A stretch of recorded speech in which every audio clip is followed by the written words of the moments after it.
Une production des studios Bass. L'épisode de cette semaine est une présentation du garage Arleco.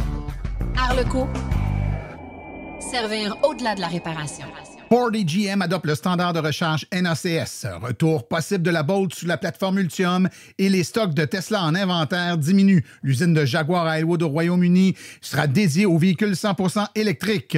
Le verre à moitié plein, Daniel nous parle des avantages environnementaux de rouler électrique et il n'y a pas juste des voitures. Philippe nous parle du bateau canadien Voltari 260. En grande entrevue, on parle des mythes qui perdurent encore après toutes ces années sur les voitures électriques avec nos deux invités. Parce que leur voiture à gaz a de la misère à démarrer l'hiver, le moteur ne veut pas partir. Ben, ils se disent ça va faire une auto électrique, c'est une batterie, fait que ça ne marchera pas l'hiver. Ça démarre-tu une voiture électrique l'hiver? Ben, ça démarre-tu, c'est toujours allumé.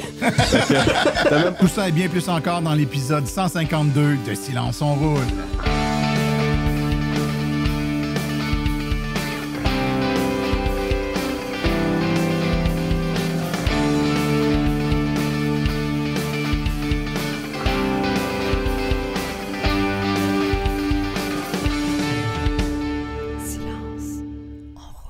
Bonjour tout le monde, mon nom est Martin Archambault et c'est avec passion et plaisir que j'anime Silence on roule, le balado dédié 100% au transport électrique. Silence on roule est également le fier partenaire de l'Association des véhicules électriques du Québec.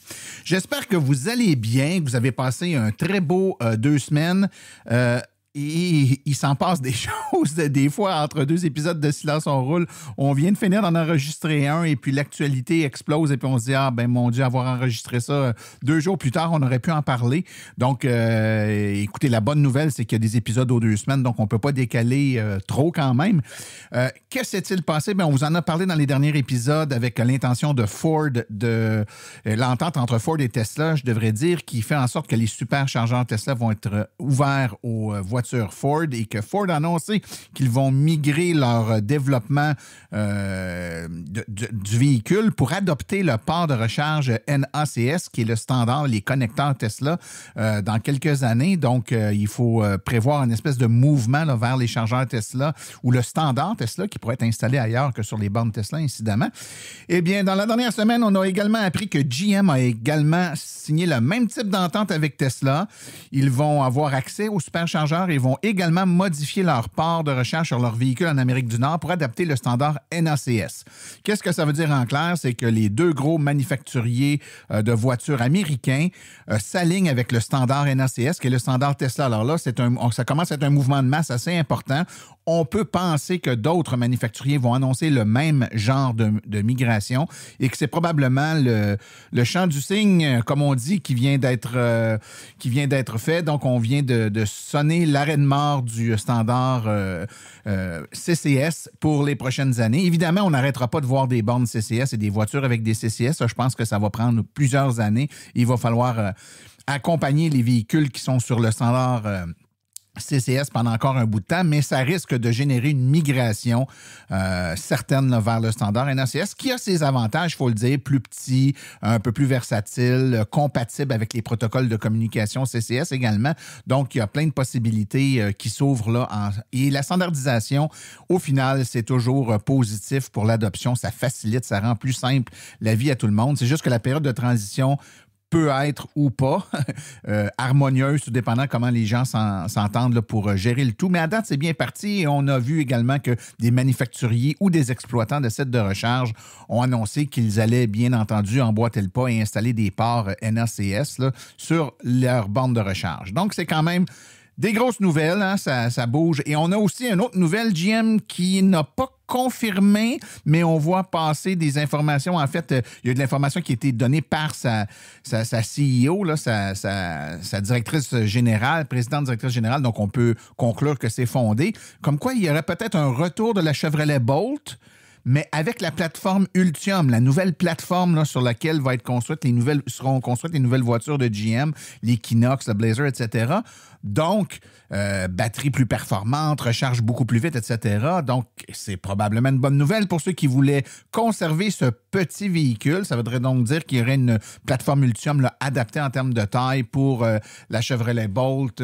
On ne sait pas encore si c'est EV ou EUV, mais quoi qu'il en soit, ça reste que c'est très intéressant.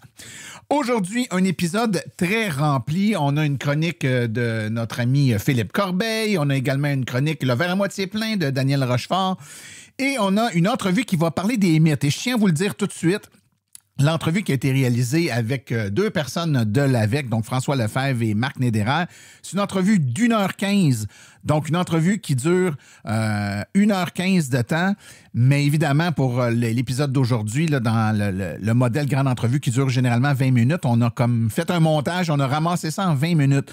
Mais nos abonnés, ceux qui vont au abonnement.silenceonroule.com, dans le courant de l'été, là, au fin de l'été, vous allez recevoir l'entrevue intégrale d'1h15 qui traite des mythes. Et il y en a plusieurs, hein? On a plus d'une quinzaine de mythes là, qui sont présentés dans cette entrevue-là. Mais en prix de consolation, au moins aujourd'hui, vous allez avoir la version réduite, la version de 20 minutes de cette entrevue. Alors, sans plus tarder, je vous propose qu'on aille tout de suite écouter les actualités dans le monde de l'électromobilité. Vous voulez des produits qui permettront d'augmenter la valeur de revente de votre véhicule? Chez Précision PPF Vitres teintées, nous sommes à votre service depuis 2015. Nos maîtres installateurs sont tous certifiés et ont plus de 17 ans d'expérience dans le domaine. Nous offrons un service de qualité inégalé quant à la protection par pierre, les soins nanocéramiques ainsi que les vitres teintées. Notre pellicule par pierre ultra résistante est invisible et conservera l'intégrité de votre véhicule tout en prévenant la rouille et en protégeant la peinture contre les débris de la route. Notre traitement nanocéramique possède un puissant effet hydrofuge et il préserve l'éclat et la brillance de votre peinture pour en faciliter l'entretien. Que ce soit pour votre voiture, votre résidence ou votre commerce, Précision PPF Vitres teintées est là pour vous offrir la multitude d'avantages qu'offre la teinte de vitre. Venez nous rencontrer au 1970 Boulevard des Laurentides à Laval. Appelez-nous au 450-490-4488 ou encore venez visiter notre page Facebook Précision PPF Vitres teintées. Nous comblerons vos exigences tout en vous offrant la qualité que vous recherchez. Les actualités sont une présentation de Bourgeois Chevrolet, le spécialiste du véhicule électrique au Canada. Contactez-nous au bourgeoischevrolet.com ou au 450-834-2585.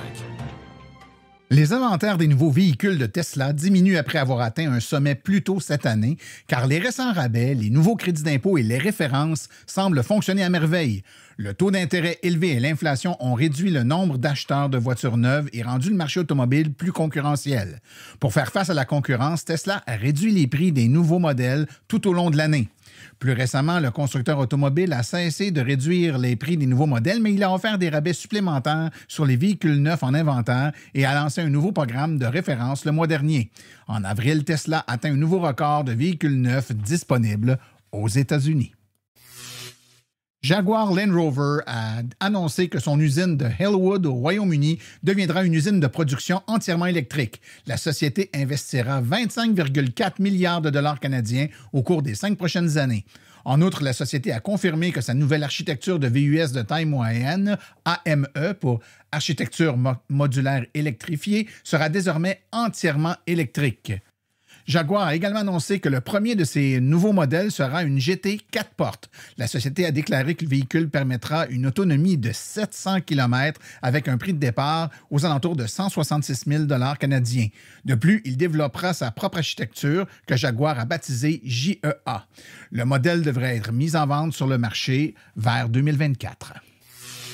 Si les véhicules à combustion disparaissaient des parcs automobiles américains d'ici 2035 et étaient remplacés par des véhicules zéro émission, incluant des voitures, des camions et des VUS électriques, le pays verrait d'ici 2050 89 300 décès prématurés de moins, selon un nouveau rapport de l'American Lung Association. Mais le pays devrait également s'orienter davantage vers l'énergie propre sans combustion, comme l'éolien, le solaire, l'hydroélectricité, la géothermie et le nucléaire, pour en tirer tous les avantages pour la santé. Le rapport publié il y a une semaine indique que les Américains auraient 2,2 millions de crises d'asthme en moins et 10,7 millions de jours de travail perdus en moins, ce qui pourrait sauver 970 milliards de dollars américains en santé publique. La Formule E a été désignée comme la première organisation sportive mondiale à s'aligner avec des normes internationales pour contribuer à la neutralité carbone. Depuis sa création, la Formule E est devenue le premier sport à recevoir la certification pour le maintien d'une empreinte carbone zéro net, conformément à la définition en 2020 de l'initiative Climate Neutral Now des États-Unis. En outre, la Formule E a fait un pas important vers la durabilité en rejoignant l'initiative Science Based Targets, en s'engageant à réduire les émissions de carbone des championnats du constructeur de 45 % d'ici 2030, se basant sur la référence de la saison 5 de 2019. Le sport a déjà réalisé une réduction de 24 % des émissions, même s'il continue de se développer et d'accueillir de plus en plus d'événements. Cela confirme l'engagement de la Formule E en faveur de la durabilité et met en valeur ses progrès sur la diminution et son impact environnemental. BrightDrop, la fourgonnette de livraison tout électrique de GM, est maintenant disponible au Canada pour la première fois à l'extérieur des États-Unis. FedEx, l'un des premiers et plus importants clients de BrightDrop, déploie ses premiers véhicules électriques, dis-je, à l'extérieur des États-Unis, dans certaines grandes régions du Canada. Peu de temps après le lancement de cette nouvelle division de GM, il y avait été annoncé qu'il y aurait un investissement de 1 milliard de dollars pour convertir une usine ontarienne et permettre l'assemblage des fourgonnettes de livraison BrightDrop et de lancer la production au Canada en décembre dernier, en débutant par le modèle Zevo 600, suivi du modèle Zevo 400. Cette semaine, les premiers véhicules ont été livrés pour être mis en service dans les clients de l'entreprise de la compagnie FedEx à différents endroits, mais principalement pour les marchés de Toronto, Montréal et Surrey.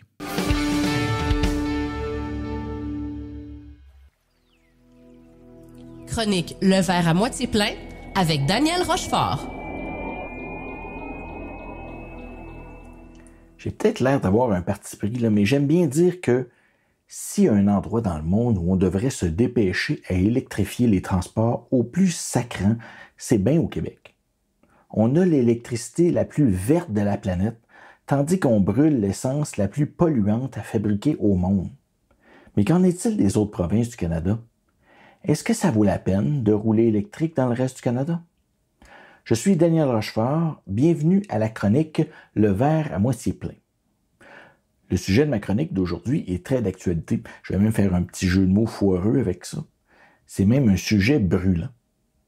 À l'heure où l'Ouest canadien est encore en feu, à l'heure où El Niño revient en force, avec la promesse de nouvelles vagues de chaleur, puis le dépassement d'ici 5 ans du fameux seuil des 1,5 degrés selon l'ONU. Je ne sais pas si vous en avez entendu parler, ça pourrait faire l'objet d'une autre chronique, là. Vous me direz en commentaire.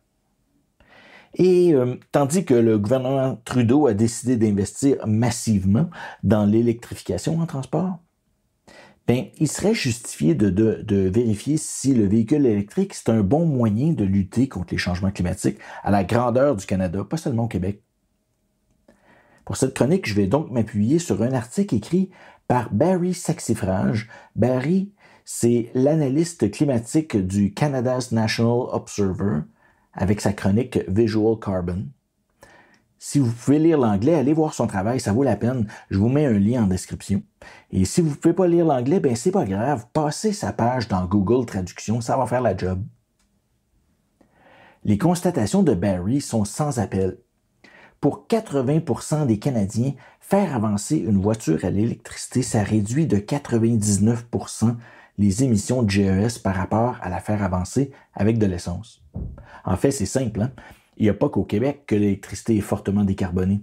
En Ontario aussi, en Colombie-Britannique, au Manitoba, à Terre-Neuve et au Labrador. Et si on inclut tout le cycle de vie d'un véhicule, sa fabrication, la fabrication de la batterie d'un véhicule électrique, la maintenance, puis bien sûr la fabrication de l'essence qu'on met dans un véhicule à essence, encore là, les bénéfices sont énormes. On passe de 80 tonnes en moyenne à 13 tonnes de GES pour chaque véhicule. C'est une réduction de 84% des émissions. Vous allez me dire, reste quand même 20% des Canadiens qui dépendent encore d'une électricité produite avec des combustibles fossiles. Vous avez raison. Dans plusieurs cas, c'est des centrales au charbon. Et bien surprise, même là, rouler électrique, c'est réduire les émissions de GES de plus de la moitié par rapport à si on roule avec de l'essence ou du diesel. Puis, le bilan reste positif, même en incluant tout le cycle de vie du véhicule. La réduction des émissions passant à 44%. C'est une économie de 35 tonnes de gaz à effet de serre par véhicule sur la vie des véhicules. Vous voyez que dans tous les cas, on est gagnant de passer à l'électrique à la grandeur du Canada pour lutter contre les changements climatiques. Et je ne vous ai même pas parlé là, des économies énormes et des bénéfices sur la santé dont nous fait part Barry Saxifrage. Je vous laisse aller lire ça dans son papier, qui est très détaillé.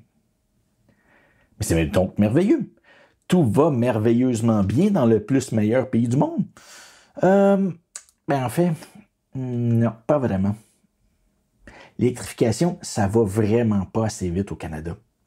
L'augmentation de la taille des véhicules annule pour le moment tous les bénéfices de l'électrification. Et ça va être comme ça pour encore longtemps si on ne se réveille pas. La consommation d'essence au Canada, elle n'arrête pas d'augmenter à vitesse grand V. On n'a jamais consommé autant d'essence, puis ça ne fait qu'augmenter. C'est simple, les Canadiens achètent de plus en plus de véhicules, de plus en plus gros, puis qui consomment généralement plus d'essence que les véhicules qui remplacent. Le nombre de véhicules qui brûlent du jus de dinosaure, là, il augmente bien plus vite au Canada que le nombre de véhicules qui consomment des électrons. Depuis l'introduction des véhicules électriques au Canada, il y a une dizaine d'années, la flotte de véhicules légers est passée de 21 à 24 millions de véhicules, majoritairement des VUS et des pick-up, à essence. Sur ces 3 millions de véhicules supplémentaires-là, il y a seulement autour de 350 000 véhicules électriques. Et je vous fais grâce du fait que quand on vous oblige à acheter des véhicules électriques, encore là de plus en plus gros, avec des batteries de plus en plus grosses, en retirant les petits modèles des concessionnaires canadiens, bien on se tire encore plus dans le pied. Les bénéfices du véhicule électrique fondent un peu, même s'ils restent positifs, là. Dans les dents, la disparition de la Bolt et des autres petits modèles au Canada. Hein? Il y a pourtant urgence d'agir. Il va falloir prendre des mesures plus drastiques pour changer ça, c'est certain. Je vais faire un monsieur Arruda de moi-même. Il faut aplatir la courbe de la consommation d'essence au plus sacrant. Il faut inverser la tendance. Et oui, j'ai l'air con à faire des gestes avec mes mains. Allez-y, faites-le avec moi. Il faut aplatir la courbe. Il y a plusieurs pays qui ont réussi à inverser la tendance et la voiture électrique, c'est juste une partie de la solution. Ça passe encore plus par la réduction de la taille des véhicules, puis par la réduction de l'utilisation des véhicules. Le point commun là, des endroits qui réussissent à inverser la tendance, on y applique le principe du pollueur-payeur. Il faut taxer plus fortement l'essence, puis il faut taxer plus fortement l'achat de véhicules en fonction de leur consommation d'essence puis de leur poids. Barry Saxifrage, d'ailleurs, vous détaille tout ça d'une façon plus élégante que moi, là, qui est encore en train de faire des gestes avec mes mains. Là. Une chance qu'on est dans un balado. Hein. Dans son article, beaucoup de chiffres à l'appui, puis toutes les sources, hein, si vous voulez vérifier les graphiques, les affirmations. Allez le lire, là, ça vaut vraiment la peine. Je le rappelle, le lien est en description. Pour terminer, je ne peux pas m'empêcher un petit commentaire éditorial ici. Rouler électrique au Canada, ce sera donc baisser les émissions des véhicules qui roulent au Canada. Il n'y a pas de doute.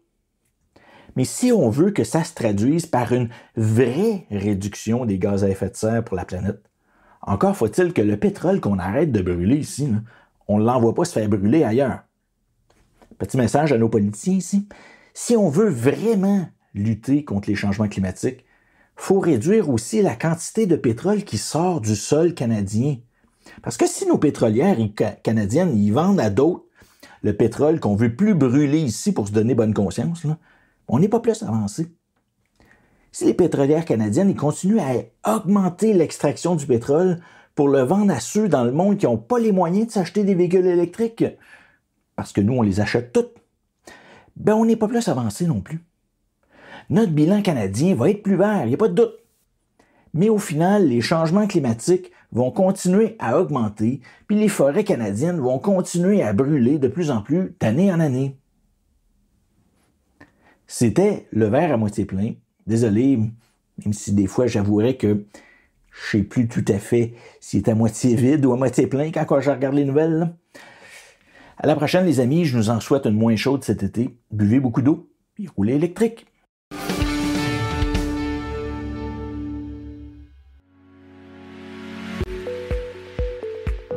Vous venez de faire le saut vers l'électrique et devez réfléchir à vos recharges. Vous voulez une borne au chalet? Vous voulez une solution rapide et sans embûches? Il n'y a qu'une solution, Hydro-Solutions. Depuis plus de 60 ans, Hydro-Solutions est une entreprise québécoise de confiance. Vous les connaissez pour les chauffe-eau, mais ils offrent également un service clé en main pour les bornes de recharge. C'est définitivement l'avenue à privilégier afin de faire affaire avec une entreprise d'expérience qui s'occupera de tout. Demandez une soumission gratuite et sans engagement de votre part au www.hydrosolutions.com. Une seule visite sur leur site web vous permettra de constater la simplicité avec laquelle vous pouvez entamer une démarche afin qu'ils prennent tout en charge. L'analyse de votre situation, l'installation d'une borne de qualité par un installateur certifié et même, au besoin, le financement sur 24 ou 48 mois. Par la suite, en cas de problème, leur équipe d'experts est là pour vous. Hydro-Solutions, leur mission, vous simplifier la vie.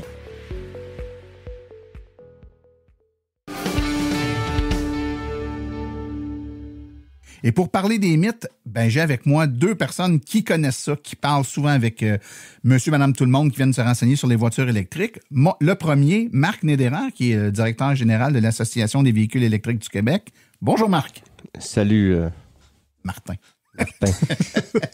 La deuxième, qui est directeur régional de l'AVEC aussi, mais pour la région du centre du Québec, c'est bien ça. Donc, François Lefebvre. Bonjour François. Salut Martin. Donc, vous êtes deux électromobilistes d'expérience. Donc, vous connaissez bien les voitures électriques, mais encore mieux, vous connaissez bien la job de parler de voitures électriques avec des gens qui connaissent pas ça, puis d'être confrontés avec leur perception parfois un peu erronée, ou en tout cas, ils ont entendu toutes sortes d'affaires, puis ils nous amènent toutes sortes d'histoires sur les voitures électriques. Des fois, c'est drôle, des fois, c'est un peu moins drôle parce qu'on est tanné de répéter les mêmes affaires, mais quand même, on va essayer de débusquer ça aujourd'hui. Un qu'on entend encore souvent, puis je pense que c'est un peu influencé par le fait qu'on a des appareils à batterie à la maison. On a peur que les batteries des voitures électriques dureront pas, que ça va être de très courte durée. Je pense à toi, François, ça fait longtemps que tu as des autos électriques. T'es-tu venu au bout de tes batteries d'auto électriques, toi? Je suis rendu à mon 3e véhicule électrique. Si on regarde les premiers, c'était un 2016, mon Mitsubishi Imiev. J'ai fait 125 000 km avec, puis peut-être que j'ai perdu 10 à 15 % d'autonomie. Donc, est-ce que ça durera pas? Rendu à 125 000 km, je suis pas trop stressé pour la durabilité. Ouais, c'est plus la carrosserie qui va lâcher à un moment donné que la batterie. Toi, Marc, as-tu l'impression que tes batteries d'auto... En fait, moi, j'ai deux Tesla. J'ai un Model X qui a 120 000 km, puis j'ai une Model 3 qui a 100 000 km. Puis, en gros, les deux, on a perdu à peu près ça, 5 %. C'est pas si pire que ça. Non, puis les gens ont vraiment l'impression que, au bout de, 3, 4, 5 ans, ils vont se ramasser avec un auto qui avait 400 km d'autonomie qui est rendu à 165 km. C'est pas ça, là. On parle de quelques pourcents. Les gens pensent aussi que la batterie, quand qu'elle va être plus bonne à un moment donné, ce qui arrivera probablement jamais dans la vie d'utilisation du véhicule, qu'à un moment donné, elle sera plus bonne, puis elle va être jetée, puis ça fait de la pollution. Parce que c'est plein de matériaux chimiques. Mais moi, je vais juste vous rappeler qu'une batterie de voiture électrique qui serait plus bonne pour X raisons, pour la voiture, parce qu'elle a plus assez d'autonomie, par exemple, c'est quand même une batterie qui a beaucoup d'énergie, là. Je veux dire, si votre voiture avait 400 km d'autonomie, vous avez probablement une batterie qui a aux alentours de 60 kWh, 70 kWh. Mettons que vous en perdez la moitié, 35 kWh, c'est beaucoup d'énergie, là. C'est assez pour alimenter votre chalet, c'est assez pour alimenter plein de trucs. Donc, elle va avoir une deuxième vie. D'ailleurs, j'invite les auditeurs à écouter l'épisode 139 de Silence on roule où on a parlé de la revalorisation des batteries, c'est-à-dire que quand elle est plus bonne pour l'auto, est encore bonne pour une deuxième ou une troisième vie. Bonne nouvelle, les batteries de voitures électriques, ça se recycle à peu près à 97 %. C'est-à-dire que, contrairement à de l'essence qui est recyclable à combien? À 0 %, hein? C'est ça le chiffre. Les batteries se recyclent à 97 %. Donc, il y a des entreprises qui sont spécialisées là-dedans, qui d'ailleurs, au moment où on se parle, manquent de matières premières. Il n'y a pas assez de batteries plus bonnes pour les recycler. Ils sont déjà prêts à le faire, mais vu que les batteries sont encore bonnes, ils ne peuvent pas les recycler. Mais un jour, on comprend qu'une journée, ces batteries-là vont être rendues à cette étape-là. Ils peuvent déjà recycler 97 %. Imaginez-vous ce que ça sera dans 5 ans, 10 ans, 15 ans, la vitesse où la technologie avance. Et là, on parle de pollue plus. Les voitures électriques, il y en a qui disent que ça pollue plus qu'une voiture à essence. Bon, j'imagine qu'il n'y a pas personne qui est sain d'esprit qui pense qu'en roulant, on émet plus de pollution avec une voiture électrique qu'une voiture à essence. Mais souvent, on amène cet argument-là en se disant, ouais, ça pollue. Par la création de la batterie. Exactement. Faire la batterie, fabriquer l'auto, ça génère plus de pollution. Bon, je vous ramène sur certains chiffres encore une fois. Les émissions de gaz à effet de serre sur une voiture électrique au Québec, là, c'est environ 65 % plus bas sur 150 000 km, puis 80 % plus bas sur 300 000 km qu'une voiture à essence. Et dans toutes les régions du monde où la production d'électrique est moins propre qu'au Québec, puis on sait qu'il y a beaucoup d'endroits dans le monde où l'électricité est faite avec, c'est pas comme nous à 99 % renouvelable, là. Même à ces endroits-là, ça reste que c'est moins écologique, mais c'est encore plus écologique de rouler avec une voiture électrique qu'avec une voiture à essence. Si on compare les deux, une voiture conventionnelle à essence, la production de la voiture, ça émet l'équivalent de 9 tonnes de CO2. À l'utilisation, environ 4,6 tonnes de CO2 par année. Ça veut dire que tu l'as 10 ans, c'est 46 tonnes de CO2 que tu as émis, là. Puis un bilan après 10 ans pour une voiture à essence, c'est 55 tonnes de CO2 en équivalence émis. Si on prend la voiture électrique, sa production, 11,4 tonnes de CO2. On a dit 9 tonnes pour la voiture conventionnelle. Donc, c'est légèrement plus. C'est pas tant que ça, hein? C'est pas le double, là. Il y en a qui disent que c'est le double. Non, c'est légèrement plus. À l'utilisation, c'est 0 tonnes de CO2 par année. Ici au Québec, parce qu'on sait pertinemment que l'électricité est produite avec de l'énergie renouvelable et non pas de l'énergie fossile. Mais, mettons qu'on va à 10 tonnes pour les États-Unis ou les autres provinces. On est encore mieux que la voiture à essence. Donc, après 10 ans, c'est 11,4 tonnes équivalent de CO2. Donc, on était à 55 pour la voiture conventionnelle et on est à 11 tonnes pour la voiture électrique. Donc, s'il y en a qui remettent encore en question le fait qu'une voiture électrique est un peu plus écologique à rouler, je pense qu'on a bien répondu à ça. Et ceux que ce sujet-là intéresse plus particulièrement, dans l'épisode 48 de Silence on roule, on a fait un topo là, particulièrement précis là-dessus. Je vais vous amener à... on va pas assez loin, ou c'est trop long à charger. On va en prendre 2 d'un coup, là. C'est trop long à charger, puis passer d'autonomie, ça va passer loin. Moi, de toute façon, de dépasser 200 km, il faut que je me lève, je suis après barré. Ben, c'est ça, tu sais, il y a l'autonomie de l'auto, puis l'autonomie de la vessie, là. À un moment donné, il faut arrêter de faire pipi. Tu sais, moi, je dis souvent, la recharge d'un véhicule, idéalement, quand tu peux, là, on peut pas tout le temps, mais quand on peut, c'est qu'on va être dans une situation où c'est pas nous autres qui attendons après l'auto. On est en train de faire d'autres choses et c'est pendant que l'auto attend après nous autres qu'on se recharge. Donc, on arrête de dîner le midi, ben on en profite pour charger pendant qu'on dîne. Il fallait arrêter de dîner anyway. Fait que si on charge pendant le dîner, ben on ressort de notre dîner, puis notre auto elle s'est chargée, puis on n'a pas besoin d'attendre après. Si on n'avait pas fait ça, puis on mange, puis on repart, puis 1 heure après, on arrête pour charger, puis on attend après l'auto, c'est sûr que c'est plate. Fait qu'en partant, si tu synchronises tes recharges avec tes arrêts, l'arrêt du dodo pour la nuit, donc à l'hôtel ou peu importe, à proximité de l'hôtel, l'arrêt pour dîner, l'arrêt pour souper. Il y a une chose que j'ai remarqué avec le temps, tu sais, je fais quand même beaucoup de voyages, j'ai fait la Californie, la Floride, on est allé à la péninsule de Bruce une couple de semaines. Puis, tu sais, j'ai mis mon trajet, puis c'est un trajet d'à peu près 8-9 heures, là, grosso modo. Et j'avais juste 45 minutes de recharge sur tout le trajet. Tu sais, c'était quand même pas... Puis ça, si dans ce 45 minutes-là, je dîne, je vais aux toilettes, puis je le split en 2, c'est quand même pas tant que ça. Il faut se dire que la vitesse de la recharge a augmenté au fil des années. Donc, tu sais, il y a quelques années, une borne de 50 kW, c'était super puissant, super rapide. Maintenant, les bornes ont 100 kW et plus, souvent même aller jusqu'à 250 et même des 350 kW qui existent. Et les voitures, de plus en plus, peuvent accepter des puissances qui sont rapides, donc ça diminue le délai de recharge, puis l'autonomie augmente. Donc, tu roules plus longtemps avant de t'arrêter, puis quand tu t'arrêtes, bien sûr, tu as une batterie peut-être plus grosse à charger, mais les bornes sont plus rapides, ce qui fait que ça te permet de te faire le plein puis d'aller plus loin. On parlait de passer d'autonomie, effectivement. Si on regarde les nouveaux véhicules, qu'on est rendu presque dans le 500, puis 550, et ainsi de suite, la moyenne est à peu près à 400. Là, si on regarde la deuxième génération de véhicules, les Bolt, puis ainsi de suite. Déjà là, à 400 km d'autonomie, rapidement, si tu veux t'en servir à tous les jours, ton plein 400 km, c'est parce que tu fais 145 000 km par année, là. Oui, non. Puis même dans un long déplacement, mettons que tu arrêtes de te charger pour dîner, puis tu arrêtes de te charger pour souper, tu es capable de faire 400 km, tu te charges pendant que tu dînes, un autre 400 km, tu te charges pendant que tu soupes, un autre 400 km, ça fait 1200 km dans une journée. C'est 12 heures de route. C'est pas tout et dans mon scénario, tu n'as pas attendu après l'auto parce que tu as mangé dans les 2 cas. Là, moi, je vais vous emmener sur un mythe qui a été grandement alimenté, puis je ne veux pas faire de jeu de mots, mais il y en a qui mettent de l'huile sur le feu, qui a été grandement alimenté par les médias, c'est les dangers du feu. Deux choses, en fait, je pense qu'il faut souligner ici. La première, c'est que il s'agit qu'il y ait une voiture électrique qui prenne en feu en Amérique du Nord. Ça fait les manchettes de toutes les stations de télévision. En plus, c'est une Tesla. En plus, c'est une Tesla. Alors que des véhicules à essence en feu à tous les jours, et ça probablement dans toutes les provinces et tous les États des États-Unis. Il faut juste voyager un peu pour en croiser à l'occasion. Et ça, on n'en entend jamais parler. Ça, c'est la première chose. Donc, il y a un traitement médiatique qui est un peu différent. Voiture électrique, serait-ce plus dangereux pour le feu? Et là, on en fait un gros show.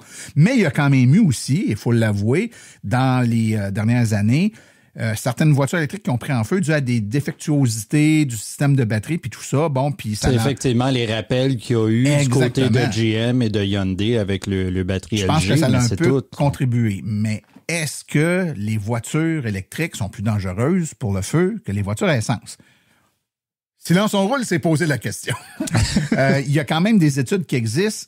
Et on y va dans des études crédibles. Donc, la NFPA, National Fire Protection Association, qui est une association américaine qui recense les incendies dans différents secteurs, mais entre autres dans le domaine du transport et des véhicules. Ils affirment que les feux de voiture représentent environ 15% de tous les incendies aux États-Unis. Donc, sur tous les incendies qu'il y a, là, des maisons, des champs, peu importe, des autos, 15%, c'est des véhicules. De ce nombre, les voitures électriques représentent 0,02% des incendies. Je répète, 0,02% des incendies. Sur 100 000 véhicules, les feux de voitures électriques par 100 000 véhicules, 25. Les feux pour 100 000 véhicules, voitures à essence, 1529. Un problème 10 fois moins présent dans les voitures à essence, et c'est à la baisse en plus, là, parce que de plus en plus, les systèmes électriques, les améliorations qui ont été faites avec les premiers problèmes du début, ça veut dire que c'est toute proportion gardée. Là, je suis pas sur... on n'est pas en mode il y a eu tant de feux d'auto électrique puis tant de feux d'auto à essence. C'est normal qu'il y ait moins de feux d'auto électrique, il y a moins d'auto électrique. Là, c'est un ratio. Là. Par 100 000 véhicules... 25 feux de voitures électriques, 1529 de voitures à essence. Là, le prochain mythe qu'on va parler, c'est est-ce que ça nous permet d'aller partout avec un véhicule électrique? Là, souvent, on entend dire les véhicules électriques, c'est fait pour la ville. Aussitôt qu'on sort de la ville, là, ils arrêtent, on ne sait pas pourquoi. Mon camp de chasse à Clova. Ça fonctionne pas.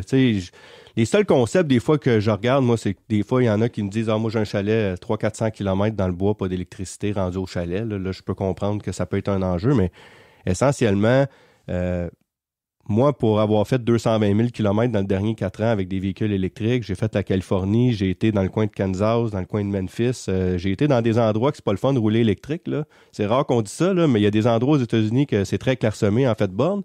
Mais ça m'a jamais empêché de voyager depuis que j'ai un auto électrique. Là. Donc, si on conclut, c'est pas vrai qu'on peut pas aller partout. On peut aller partout, mais il est possible que dans certaines régions plus éloignées, il y ait moins de bornes. Mais la bonne nouvelle, c'est qu'il y a moins de véhicules électriques aussi. Donc, normalement, ça devrait pas trop être un problème. Là, maintenant, on va parler d'assurance. Il y a beaucoup de gens qui nous disent « les assurances, ça coûte bien plus cher. Pourquoi que ça coûte plus cher? » C'est pas tout à fait vrai. Il y a deux phénomènes là-dedans, moi, que je comprends. Là. Il y a le phénomène que oui, c'est vrai que les autos, c'est de l'inconnu. L'auto électrique, souvent, pour les assureurs, c'est de l'inconnu. Les actuaires n'ont pas de données. Ce qui fait que, oui, il y a des assureurs qui sont extrêmement chers pour certaines marques, mais il y a des assureurs qui sont corrects puis qui ne factureront pas plus vraiment qu'un auto à essence là, par rapport à l'assurance. Puis l'autre chose, c'est sûr que les autos deviennent de plus en plus technologiques, mais c'est pas juste les autos à essence et électriques qui viennent avec plus de technologie, c'est les deux. Fait que dans le fond, les assurances augmentent pour tout le monde, que ça soit électrique ou à essence. L'historique du conducteur joue pour beaucoup. Combien de fois on voit sur les réseaux sociaux quelqu'un qui dit j'ai appelé, je ne sais pas moi, tel fournisseur, je nommerai pas de nom, là, tel assureur, il me charge tel prix, ça n'a pas de bon sens, puis t'en as un autre à côté, moi j'ai le même char que toi, je t'assurais là, puis c'est la moitié moins cher que toi. Tu sais, l'assurance, là, c'est il y pas a du dossier personnel beaucoup. Exactement, c'est pas une braquette. n'importe qui vient s'assurer ici, qui assure telle auto, ben c'est tel prix. Non, t'as quel âge, c'est quoi ton historique de conduite, tu es dans quelle région, c'est ça. Il y a un paquet de phénomènes qui fait que ça va impacter sur le prix et souvent on interprète ça comme étant, ben ils nous chargent plus cher. Moi, je vous dis, magasiner. Premièrement, de l'assurance, ça se magasine. Il y a des différences de prix incroyables, des fois d'un assureur à l'autre. Et il y a des entreprises qui ont des rabais quand tu as une voiture plus écologique, qu'elle soit électrique, hybride branchable, etc. Donc, des fois, tout ça mis ensemble, tu t'en tires à bon compte, parfois même moins cher que ta voiture essence que tu avais précédemment. On va vous amener sur un autre point que c'est effectivement un des points qui nous ramène, c'est le prix élevé des véhicules électriques. Donc, pourquoi c'est si cher? Pourquoi qu'on... Tu sais, ça a l'air... C'est trop cher. C'est trop cher. C'est ça. Le mythe, c'est trop cher, une voiture électrique. On n'achète pas parce que c'est trop cher. C'est ça.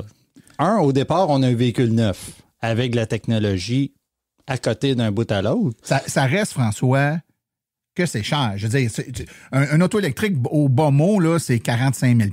Je veux dire, en bas de 45 000, il peut y avoir quelques modèles, là, mais mettons qu'on fait une moyenne, là, on sait aux alentours de 45-50 000 $.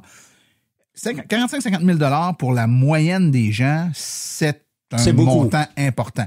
Maintenant, les voitures à essence neuves, équivalentes, sont pas vraiment en moyenne, vraiment beaucoup moins chères. Si on regarde technologie pour technologie, effectivement, on va avoir des véhicules à 25 000. Il ne faut pas regarder juste le prix d'acquisition, il faut regarder le prix total de possession du véhicule. Votre véhicule à essence équivalent vous a peut-être coûté un peu moins cher, mais si vous mettez 300 $ par mois d'essence dedans, ben c'est l'équivalent d'un auto électrique que vous faites un paiement de 300 $ plus cher par mois puis que vous mettez plus d'essence dedans. Puis vous allez mettre quoi? Typiquement, là, les gens qui se posent la question, c'est à peu près une trentaine de dollars par mois d'électricité à la maison. Si vous vous chargez 90 % du temps à la maison, c'est typiquement à peu près une trentaine de dollars. C'est 350 $ par année à peu près que ça coûte. Moi, souvent, ce que j'allais dire pendant les événements, c'était le haut monde. Regarde, calcule combien tu fais d'essence par mois. Prends 75 % de ça. Le 25 % garde-les pour payer ton électricité. T'as plus que du lousse là, avec ça. Mais avec le 75 %, tu peux le rajouter sur ton paiement. Là. Ta mensualité, tout à fait. L'hiver s'en vient. L'hiver s'en vient. Qu'est-ce qu'on va faire avec les pannes électriques? Est-ce que avec un véhicule électrique, on tombe à peut être capable de se déplacer quand il y a une panne électrique? Hein? Ça, on l'entend souvent. Hein? Oui, il y en a qui ont peur. Ils viennent me voir et ils me disent, mais là, qu'est-ce qu'on va faire si on a un autre verglas? Bon, probablement, les probabilités sont de plus en plus minces parce que le réseau a été renforcé, ça, on le sait. Mais il y a aussi que peut-être qu'on pourrait avoir un autre verglas, mais c'est pas vrai que parce qu'il n'y a plus d'énergie qui rentre dans votre maison que votre auto est tout le temps vide. Bien sûr que ça, c'est un autre facteur. T'sais. Moi, ce que je dis tout le temps aux gens, c'est quand vous arrivez à la maison, branchez votre auto. Elle va se recharger. Les probabilités que vous arrivez à la maison, vous avez une panne d'électricité qui dure 4 jours tout de suite après, sont quand même assez faibles. Un autre élément qu'on pourrait dire également, c'est que de plus en plus, les nouveaux modèles de véhicules viennent avec des capacités vehicle to load. Donc, ton véhicule, qui est une batterie pleine d'énergie, peut alimenter en totalité ou en partie, là, la plupart des véhicules actuellement, c'est plus en partie, des accessoires dans ta maison. Il y en a dans le dernier verglas ou la dernière grosse panne électrique qu'on a eue il y a quelques mois, qui ont branché leur congélateur, leur frigidaire, puis leur télé, puis leur routeur Internet. Fait qu'ils ont pu continuer à aller sur Internet, écouter la télé, puis pas perdre leur bouffe pendant que... Et là, l'auto est capable de t'alimenter pendant vraiment très longtemps, là, sur des sources, des charges comme celle-là. Peut le faire pendant probablement quelques jours. Puis quand tu vois que ta batterie d'auto s'en vient pas mal plus faible, ben tu débranches tout ça, tu pars avec l'auto, tu vas à une borne, tu fais le plein, tu reviens à la maison, tu te rebranches, tu es reparti pour un autre 3 jours. Tu gardes un 15 % dans ta batterie pour être sûr d'aller à la borne peut-être la plus proche pour te recharger et puis t'aider avec ton véhicule. Et là, on décrit des situations qui n'arrivent pas souvent. Hein, non, passant, mais là, à ce moment-là, je vous amène sur mon autre point. Qu'est-ce qu'on va faire d'une tempête de neige si on est pogné ça à 13 pendant 12 heures de temps? Ben, premièrement, si t'es pris pendant 12 heures de temps, tu roules pas, là, j'imagine. Si tu roules pas, tu consommeras pas bien gros, hein? Ben, d'ailleurs, ce qui consomme le plus sur un véhicule électrique, c'est la motorisation, première des choses. Puis, nous, on va souvent en genre de van life, puis on dort souvent dans le véhicule, puis l'été sur l'air climatisé, quand tu as pris 8-9 % dans une nuit au complet, c'est pas mal ça. Puis sur le chauffage, là, à dormir peut-être à 0-1 degré, là, quand tu as pris 15 %, là, c'est gros, c'est ça pour une nuit. Fait que si tu es dans le trafic, Ouais, tu pourrais rester quasiment 4 jours facile là, dans le trafic à attendre. Là. Si au bout de 4 jours, il n'y a pas de towing qui t'ont ramassé, il y a un problème. Comment ça a un problème?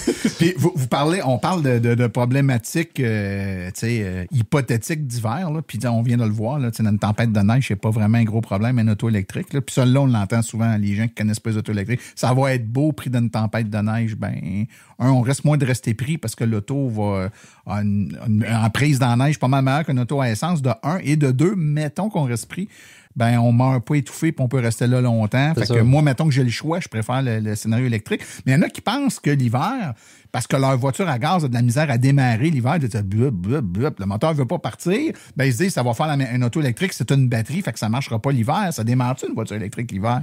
Ben, ça démarre dessus. C'est toujours allumé. T'as même pas besoin de le démarrer dans le fond. Mais c'est vrai qu'il n'y a pas vraiment de problème au niveau de l'hiver, là, à part la perte d'énergie qu'on peut subir. Là. On va moins loin, on a moins d'autonomie quand il fait très froid un peu. Ouais.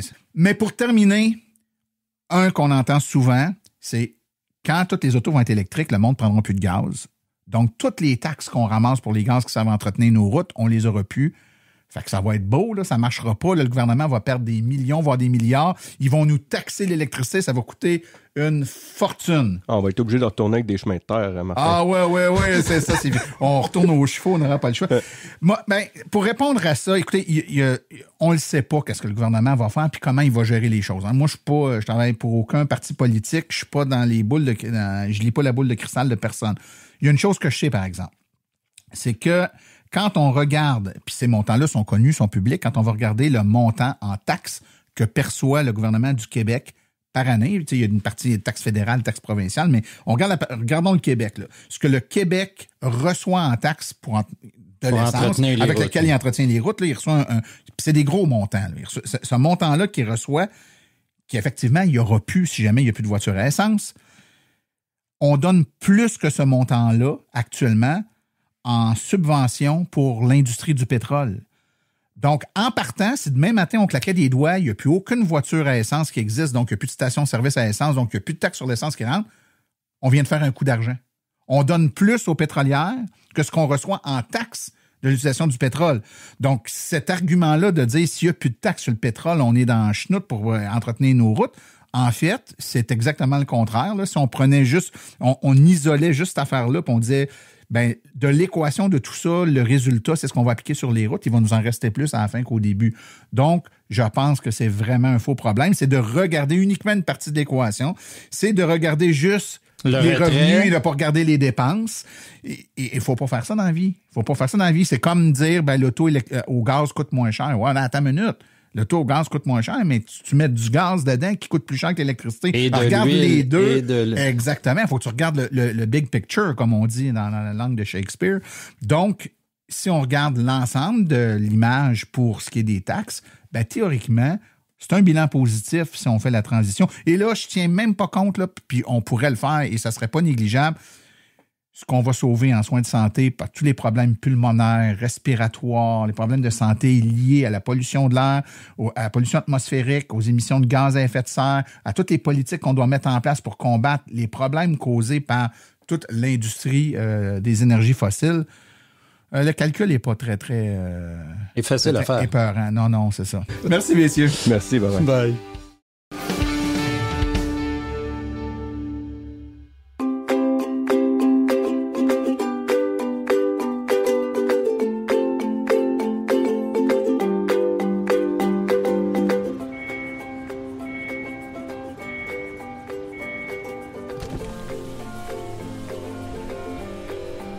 C'est vrai que ça brise moins, mais il y a quand même un minimum d'entretien à faire sur nos voitures électriques. Quand est venu le temps de faire l'entretien de mon véhicule, j'ai choisi de faire confiance à l'équipe d'Arleco plutôt que le concessionnaire. Ça fait maintenant 3 générations que cette entreprise familiale chouchoute nos voitures et ils ont été parmi les premiers à s'engager activement dans l'électrification des transports tout en adoptant des procédures et des produits sains pour l'environnement. Avec ses techniciens spécialement formés à l'entretien et réparation des voitures hybrides et électriques, Arleco nous offre aujourd'hui la même qualité de service sur nos VE qu'elle a toujours livré depuis bientôt 40 ans. De plus, chez Arleco, j'obtiens 10 % de rabais sur la main-d'œuvre et les traitements anti-rouille avec ma carte membre hors de l'AVEC. Arleco Génération 3, 8470 boulevard Parkway à Anjou. 514-352-1446 ou arleco.ca. Arleco, servir au-delà de la réparation.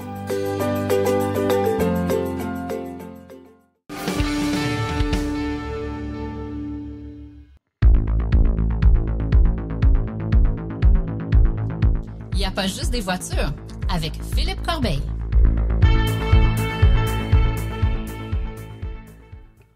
Bonjour, avec l'été qui s'en vient, je vais vous parler de bateaux électriques, plus précisément du Voltari 260, un bateau électrique de haute performance qui produit 740 chevaux vapeur et 1000 livres de pied couple et qui peut atteindre presque 100 km/h en vitesse de pointe. On commence à voir de plus en plus de bateaux électriques avec de bonnes performances. Ce qui est intéressant avec le Voltari, c'est que l'entreprise est canadienne. Voltari est né avec la fusion de LTS Marine et de Carbone Marine. LTS a été fondé en 2009 et ils ont développé des moteurs et des blocs batteries pour les bateaux. Leur premier prototype était d'ailleurs propulsé par des batteries plomb-acide.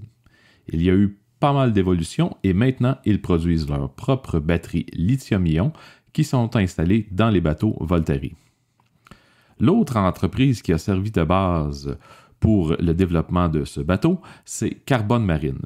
Cette entreprise se spécialisait dans la fabrication de coques de bateaux en fibre de carbone. Les coques en fibre de carbone étaient plus performantes que les coques traditionnelles et lorsque les dirigeants de Carbone Marine ont découvert les bateaux électriques, ils sont tombés en amour avec ceux-ci. Et voilà, c'est ce qui a permis le développement du Voltari 260.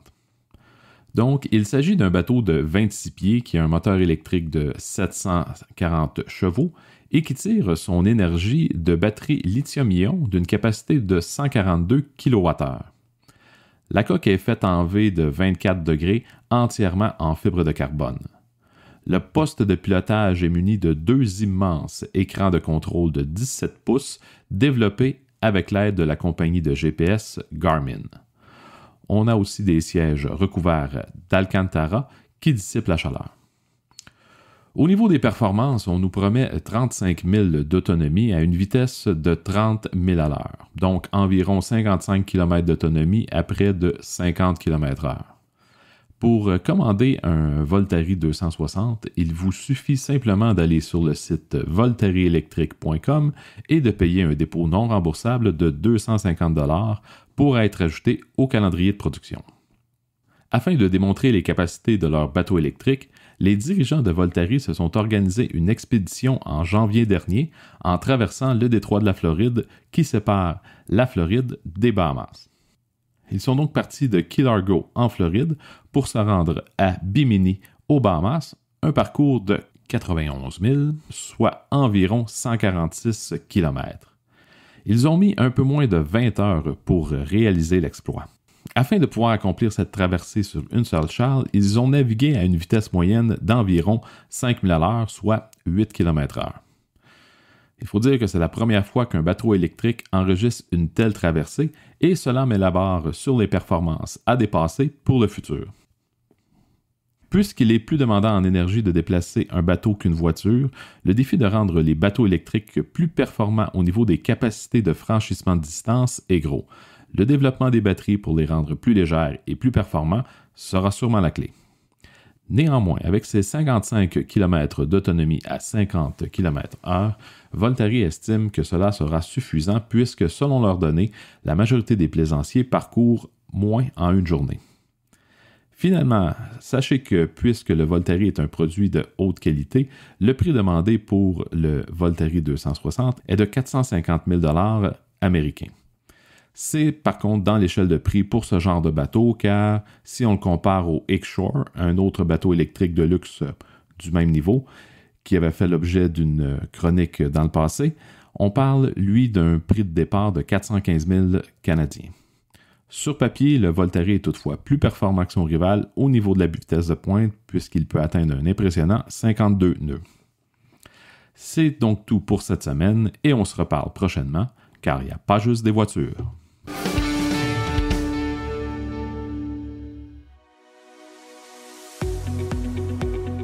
Avec le coût du carburant qui explose et l'enjeu climatique à nos portes, c'est le moment de se tourner vers des solutions durables. Chez Cubex Équipement, nous accompagnons les municipalités et les entreprises à faire ce virage vert en offrant des options 100% électriques.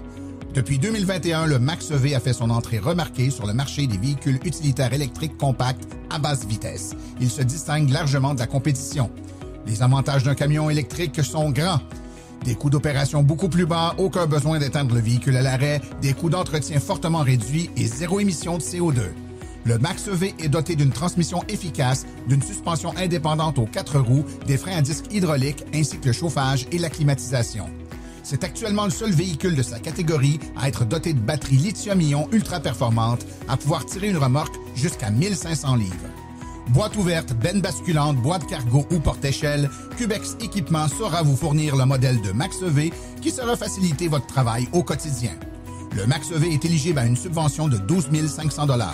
Pour en savoir plus, contactez-nous au 1-877-GO-CUBEX ou visitez le www.cubexltee.com.